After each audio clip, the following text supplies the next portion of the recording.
Aujourd'hui, nous testons des recettes de célébrités, de Katsai à Olivia Rodrigo en passant par BTS. Ces célébrités sont très en vogue en ce moment, et elles ont tout un point commun. Elles ont réalisé des vidéos de cuisine. Alors je vais tester s'ils ont vraiment bon goût ou s'ils arrivent juste à faire paraître appétissants de mauvais plats. Pour commencer, nous avons Olivia Rodrigo. Elle a partagé la recette de lumpia de sa grand-mère dans Vogue et j'adore qu'elle partage une partie de son héritage philippin. Mais avant tout, elle commence par râper ses carottes. Elle l'a mis dans le robot culinaire, mais j'ai en fait perdu la pièce pour râper. Donc on va devoir le faire à la main. Dans cette vidéo avec Vogue, elle a enfin parlé de son 3e album à venir et apparemment, les chansons parlent de toute la joie qu'elle a vécue. Ne t'inquiète pas, elle a dit qu'il y a aussi beaucoup de chansons d'amour tristes. Sa vraie spécialité. Maintenant, on va mettre ça dans un bol, mais elle avait du poulet haché dans le sien. Elle dit que les lampias peuvent être au bœuf ou au porc, mais son préféré, c'est le poulet. On ajoute maintenant les carottes, qui semblent nombreuses comparées au poulet. J'ai l'impression qu'Olivia était quelqu'un qui a vraiment bon goût. Maintenant, elle coupe un demi-oignon, pas à la main, mais dans le robot culinaire parce qu'elle dit qu'elle n'est pas si bonne cuisinière que ça. On dirait qu'elle les mixe assez finement. Je trouve que ça a l'air bien. Ajoutez ça dans le bol. Maintenant, elle coupe 2 gousses d'ail. Maintenant, on ajoute l'ail dans le bol, puis la coriandre. Quelqu'un lui a demandé ce qu'elle aimait regarder sur TikTok et elle a dit qu'en fait, elle adore regarder du contenu sur les croisières Disney. Qui aurait cru qu'Olivia Rodrigo était une adulte fan de Disney? Plutôt une princesse Disney. Très bien, la coriandre va aussi dans le bol et maintenant on assaisonne. On ajoute un œuf et un peu d'huile de sésame. J'aime en mettre ici comme le fait ma mère pour les nems. Pour le sel, elle ne précise pas la quantité, mais j'estime environ 1 cuillère à café. Espérons ne pas trop assaisonner. On ajoute du poivre noir. Ça semble bien. Mélangeons le tout. Ça sent déjà tellement bon. J'ai grandi en mangeant des nems vietnamiens et il y a environ 10 ingrédients dedans, comme des carottes râpées, des oignons, des champignons, des nouilles. Donc j'apprécie vraiment la simplicité des lampias ici. Et ça a l'air vraiment facile à faire. Je me demande ce que la reine du lumpia en penserait. Pour les feuilles de lumpia, elle utilise celles qui sont rondes. Mais avant qu'elle n'enroule tout, on va séparer le jaune d'œuf du blanc d'œuf et on va garder ce blanc d'œuf pour une autre recette plus tard. Avec le jaune d'œuf, voilà notre dorure pour sceller. Elle débute avec une feuille de lumpia ronde, coupe le dessus. J'ignore ce qu'elle fait de ce morceau. Est-ce qu'elle le met ici en double? C'est ce que fait ma mère pour éviter que ça casse, donc je vais faire pareil. Elle pose la garniture sur la feuille de lumpia et les roule. Voilà notre premier lumpia. Je dois dire qu'elle s'est beaucoup entraînée, car les siens sont bien plus beaux que les miens. Je vais donc encore m'entraîner. Incroyable au glacier, une peau comme de la pâte feuilletée. Tu n'es pas ce qu'il y a de plus adorable juste après elle. La deuxième était meilleure. Passons à la friture des lumpias. Elle prend une friteuse, moi juste cette casserole. Une fois que l'huile est bien chaude, il suffit de plonger les lumpias dedans. Et elle dit que tu sais qu'ils sont prêts quand ils remontent à la surface et deviennent dorés. Dépose-les loin de toi. Je ne pense pas que les miens puissent remonter à la surface. Il n'a pas vraiment d'espace, donc je vais juste m'assurer qu'il soit bien doré et cuit. Celui-ci semble prêt à être retourné. Ils ont l'air tellement parfaits, mais on dirait aussi que j'ai fait des lumpias géants. Et voici les lumpias d'Olivia Rodrigo, enfin prêts. Ils ont vraiment l'air super bons. Elle les sert sur un plateau avec une sauce pour tremper. Je ne sais pas si c'est aigre douce. Essayons et goûtons. C'est encore brûlant. J'adore à quel point c'est simple. Les miens sont bien garnis et bien charnus. Mais on sent bien la coriandre, la douceur des carottes et le poulet. On l'a assaisonné parfaitement. Je suis très impressionnée, mais pas étonnée car Olivia est parfaite. 9 sur 10 pour le lumpia. Continuez à regarder car si celui-ci était bon, je ne suis pas aussi sûre pour les autres. J'ai froid dehors, je sens ma peau sèche, mon cœur est à l'intérieur. Quand je te regarde. Donc techniquement, ce n'était pas Zara Larsson. Mais dans cette vidéo, elle partage ses plats suédois préférés et plaisante en disant que les Suédois mangent pratiquement le même menu à chaque fête, surtout pour la Saint-Jean. Quelqu'un a dit « Zara, c'est comme si l'été lui-même avait eu un bébé avec la fée des clins d'œil. Je dois dire que j'adore son tout nouveau look arc-en-ciel. Elle est superbe. Mais est-ce que le buffet l'est aussi? On va le découvrir. Elle commence par parler du hareng mariné et je viens juste d'apprendre que c'est du poisson mariné. Il a été mariné dans une sauce au vin. Alors sortons-en un peu. Ça sent bon, ça sent bien le salé. Ajoutons quelques-uns. Elle dit qu'elle mangerait ça avec de la crème fraîche et de la ciboulette, puis trempe le hareng avec une pomme de terre. Cette combinaison, c'est comme être à la maison. Mais ensuite, elle passe à ce qu'elle dit être l'un de ses plats préférés, un toast aux crevettes, skagen, pour lequel elle nous donne même la recette.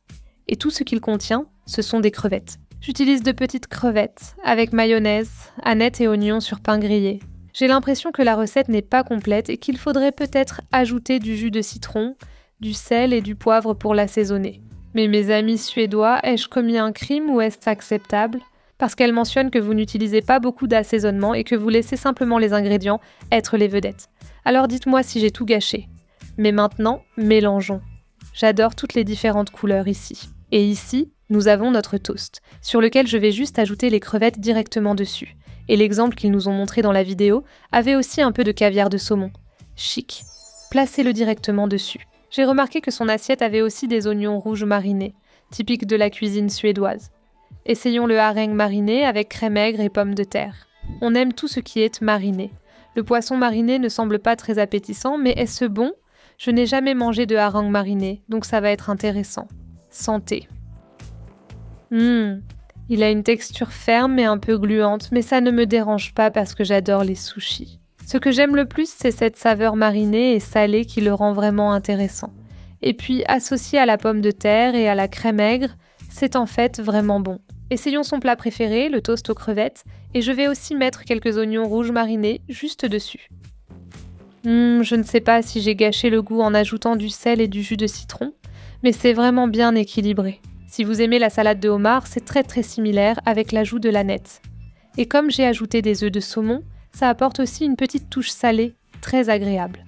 Mon unique expérience de la cuisine suédoise, c'était le poisson, les bonbons ou les boulettes Ikea.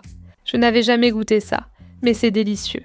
Je comprends pourquoi vous mangez ce menu à chaque fête, c'est vraiment bon.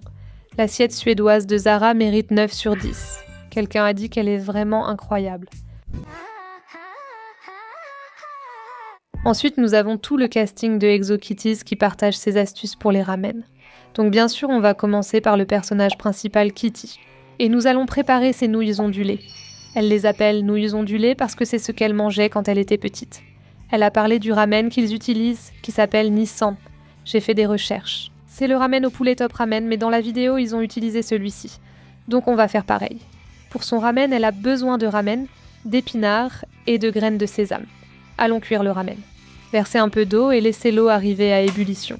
Mais en parlant de ça, cette saison d'ExoKitty avait tellement de rebondissements que j'avais du mal à suivre. En fait, je pouvais suivre, mais il y avait juste une quantité folle de drames, ce qui est dingue pour des lycéens. Je suis juste contente que LG ait fait une apparition. Notre haut bout. Mettons les nouilles dedans. En réalité, elle n'utilise même pas tout le paquet. Elle le casse. Qui aurait cru qu'une brique de ramen était aussi dure ? Gardez ça pour un encas plus tard. Elle laisse d'abord cuire les nouilles, puis elle ajoute les sachets d'assaisonnement. Mais la question est, quelle est la bonne façon de faire ? Ajoutez-vous le sachet d'assaisonnement avant ou après dans les ramen ? Dites-le en commentaire. Et une fois que les ramen sont presque cuits, elle ajoute tout un bol d'épinards en disant « Regardez tous les épinards rétrécir jusqu'à disparaître ». Et oui, ils ont disparu. Elle dit qu'il ne faut que 2 ingrédients, mais elle a choisi de faire plus sophistiqué. Donc on ajoute des graines de sésame. Et voilà Anna 4 cartes, alias les ramen de Kitty.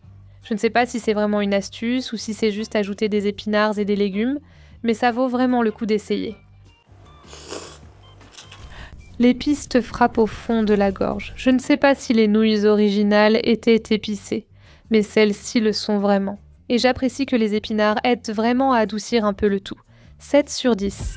Donc celle de Kitty était bonne, mais j'ai l'impression que celle de Minho a l'air un peu meilleure. Et il appelle ça son sangyam ramyeon, qu'il décrit comme une sorte de variation du poulet shige, qui est un ragoût de l'armée et il te faut 2 ingrédients très importants, du spam et du porc haché. C'est quoi du porc haché ? J'ai découvert que c'est une tartinade de jambon épicé délicieuse. Pour le ramen de Minho, il met de l'huile, fait revenir l'ail, ce qui développe les saveurs. J'aime bien. Sauf que maintenant, il ajoute du piment rouge pour que ce soit épicé, et ça, je n'aime pas. Donc je vais m'en passer. Maintenant, il ajoute son porc haché. Ah, d'accord. Donc il y a comme une couche de gras au-dessus. En dessous, ça ressemble un peu à du pâté et ça ne me dérange pas. Il fait simplement revenir les ingrédients, et en cuisant le porc haché, il devient une sorte de bouillie, ce qui, je pense, irait bien avec le bouillon de ramen. On laisse porter à ébullition. Et maintenant, il utilise la version coréenne des nouilles samyang. Mais sa technique est différente de celle de Kitty. Il ajoute d'abord les sachets d'assaisonnement dans l'eau, puis les ramen. Oh, ça a l'air tellement épicé. Ce rouge me fait peur. Est-ce qu'il ajoute les légumes ? Bien sûr, pourquoi pas ? Je dois dire qu'ajouter la base de soupe avant de mettre les nouilles permet au bouillon de se former beaucoup plus vite et plus facilement. Maintenant, mettons un ramen. Pendant que les nouilles cuisent, saviez-vous que Mino et Yuri sont frères et sœurs ? Mais est-ce que quelqu'un peut m'expliquer pourquoi Mino a un accent britannique alors que Yuri n'en a pas ? Alors, Mino a cette technique intéressante où il soulève les nouilles et les évente. Et les gens demandent « Pourquoi tu fais ça ?» Chut, c'est pour garder les nouilles al dente. Note que l'emballage indique « nouilles non détrempées », donc je pense qu'elles seront de toute façon al dente. Et on dirait qu'une fois que les nouilles ont absorbé un peu plus de liquide, il ajoute ses oignons verts et son spam. Et voici l'acteur Sang Young Lee, alias Minos Ramen Bout de Cheese. J'aime bien le but de cheese. Ça pique un peu la langue. C'est agréable et savoureux avec tous les différents ingrédients. Et celui-ci en a un peu. Mais est-ce que je vais mourir à cause de tout ce piquant ? Étonnamment, celui-ci n'est pas aussi fort que le poulet épicé. Celui-ci te frappe directement sur la langue puis ça s'adoucit. Pas mal, je peux gérer ça. Le ramen Samyang de Mino obtient 8 sur 10. Ensuite, nous avons Katsai avec une nouvelle chanson. Mana n'en fait-elle partie ? N'en fait-elle plus partie ? On ne sait pas. Mais une chose que je sais, c'est que j'ai fait quelques recherches et j'ai trouvé ça. Bienvenue dans Cookylicious Kitchen. Plat de Katsaya. Tellement délicieux. C'est Cookylicious. Les gars, c'était ma chaîne de cuisine quand j'avais environ 7 ans. Salut, je suis Laura et bienvenue dans Cookylicious Kitchen. C'est la petite Lara qui fait des macarons qu'elle dit être sa version de la gourmandise française. Et qui n'aime pas le lait avec des biscuits. Alors, faisons des macarons français. Alors, elle commence par tamiser sa farine d'amande dans un plus grand bol. Et que Dieu la bénisse, car elle utilise une petite passoire dans sa main pour la faire passer. Parce qu'on veut des biscuits lisses, pas granuleux. Ce n'est sans doute pas la méthode la plus efficace. Elle a proposé d'utiliser une cuillère et une passoire plus grande pour tout verser d'un coup. La passoire est un peu plus grande, donc je peux faire passer le mélange beaucoup plus vite en utilisant aussi la cuillère. Une autre astuce que j'ai trouvée pour que ça passe plus facilement, c'est simplement de tapoter les côtés de la passoire, et ensuite ça fait comme une pluie de farine d'amande. Elle dit que tous les morceaux qui restent, on va simplement les jeter. Et maintenant elle commence à tamiser un peu de sucre glace. D'accord, on mélange bien pour amalgamer, puis je mets de côté. Maintenant, on fouette les blancs d'œufs. Je suis vraiment très impressionnée par la précision de toutes ces instructions. C'est super facile à comprendre. Et quelqu'un a dit « Je n'arrive pas à croire que Lara aurait pu devenir une étoile montante de la scène culinaire mondiale. Elle pourrait être les deux.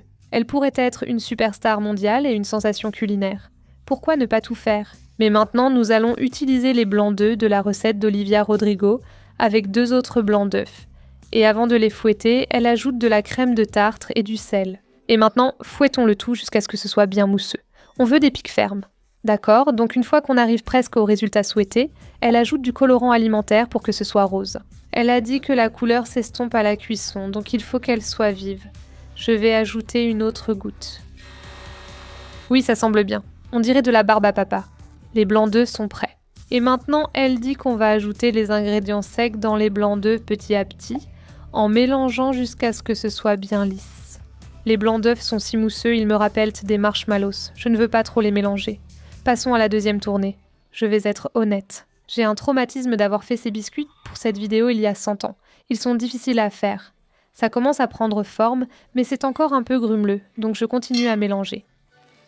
Je ne vais pas mentir, la consistance de la sienne a l'air un peu liquide. La mienne a l'air encore un peu épaisse, donc je dois peut-être mélanger encore 1 ou 2 fois. Je vais m'arrêter là. Donc avec une douille ronde et une poche à douille, je vais mettre la préparation dedans. Il se peut qu'il y ait quelques morceaux non mélangés. Ce n'est pas grave parce que maintenant on va juste l'emballer, l'attacher puis la mettre au frigo. Je n'ai pas d'élastique donc je vais juste utiliser cette pince pour la maintenir. Ça marche. Pendant que la pâte est au frigo, préparons la garniture en découpant puis mixant des fraises. On va faire une sorte de... je ne sais pas trop comment appeler ça. C'est comme une garniture à la crème au beurre et à la fraise. Ça a l'air tellement bon. Ensuite elle fouette son beurre. Maintenant le miel, elle dit 4 cuillères à soupe. Ça va être sucré. On fouette encore. C'est du beurre au miel. Maintenant, elle ajoute la purée de fraises et mélange le tout. Honnêtement, j'espérais pouvoir rattraper ça, mais j'avais vraiment peur que ça devienne liquide comme ça parce que le sien avait aussi l'air très coulant. Et le beurre ne s'est pas vraiment bien mélangé avec la fraise. Elle le met au réfrigérateur en espérant que ça raffermisse. Faisons pareil. Après 21 minutes, passons au pochage des macarons et essayons de faire des cercles aussi parfaits que possible. Donnez-leur quelques petits coups pour les aplatir. Normalement, les macarons doivent te reposer pour former une croûte. Je ne me rappelle plus si elle l'a fait. Elle les enfourne directement. Allons-y. Elle les fait cuire à 300 degrés pendant 21 minutes. Ils ne sont pas aussi jolis qu'un macaron, mais ont des collerettes. Je vais les laisser refroidir avant de les garnir. Nos biscuits sont maintenant bien refroidis. Notre beurre au miel et à la fraise est encore liquide. Il ressemble beaucoup au sien, mais maintenant elle prend un biscuit et les garnit comme un sandwich. Les coques sont un peu fissurées, mais le dessous semble correct. Prenons une cuillerée de garniture et plaçons une petite noix au centre du biscuit avant de refermer. Honnêtement, une fois assemblée, ça n'a pas l'air si mal. Mais avant de goûter, elle se sert un verre de lait. Tu peux les vérifier ? Franchement, ce n'est pas mal, regarde dedans.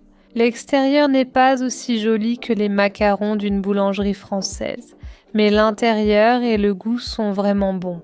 Je changerai juste quelques petites choses dans sa technique, comme laisser le biscuit reposer un peu pour former une croûte.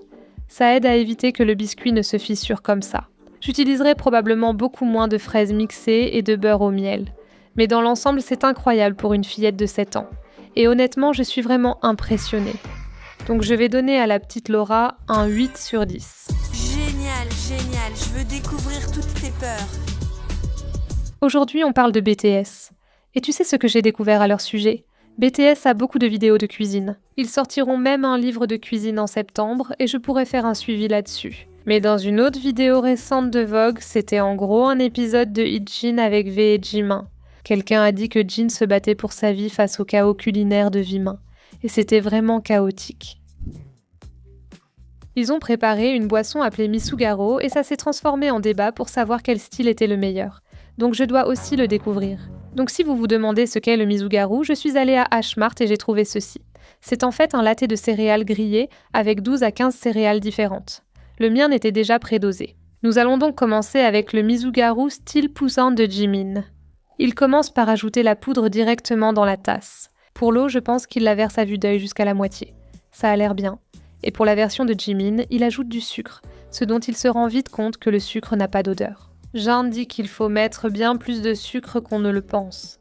Je vais en mettre la moitié, c'est déjà beaucoup. Laisse-moi mélanger. L'un d'eux a dit que le Misugaro devait être mâchable. Donc je ne sais pas, ça a l'air un peu grumeleux.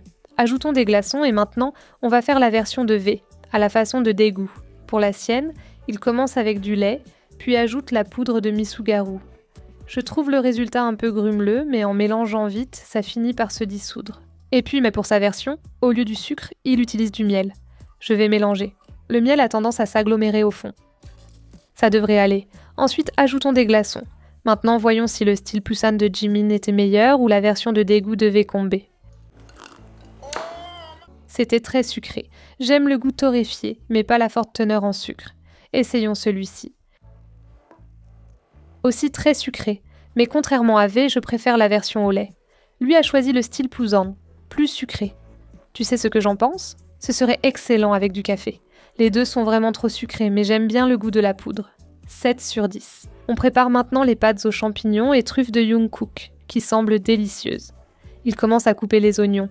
Il est vraiment doué au couteau. Le mien a l'air un peu émoussé, alors je vais l'aiguiser rapidement.